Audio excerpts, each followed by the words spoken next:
Ahojte, moje meno je Tomáš. Asi sa zhodneme, že bezpečnosť je pri bývaní na prvom mieste.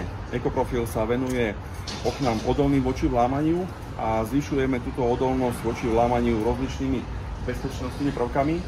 Dnes tu budeme demonstratívne rozbíjať toto okno. Jedná sa o okno od Salamandru, je to Blue Evolution 92 RS.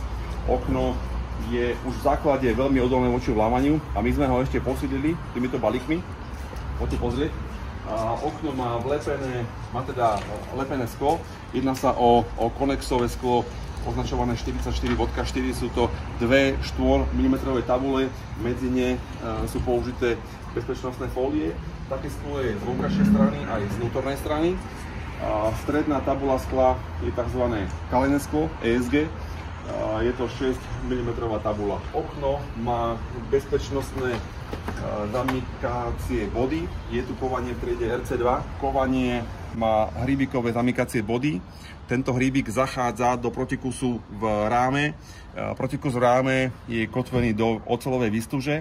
Takýchto protikusov a zamykacích bodov tu máme 1, 2, 3, 4, 5, 6, 7, 8. Naviac tu máme čap proti vysadeniu krídla.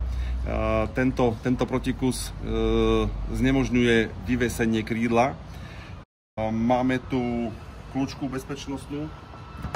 Tá teda znemožňuje otvorenie bez stlačenia cuplíka, respektíve nedovolí posunúť kovanie skôr, než ja nestlačím cuplík na kľúčke. No a teda dnes, počas celého dňa, sem budú chodiť ľudia a budú sa pokúšať to okno prekonať. Kto ho prekoná a dostane sa dovnútra, dostane sa do interiéru, získa 100 € a vy dnes budete toho svedkom.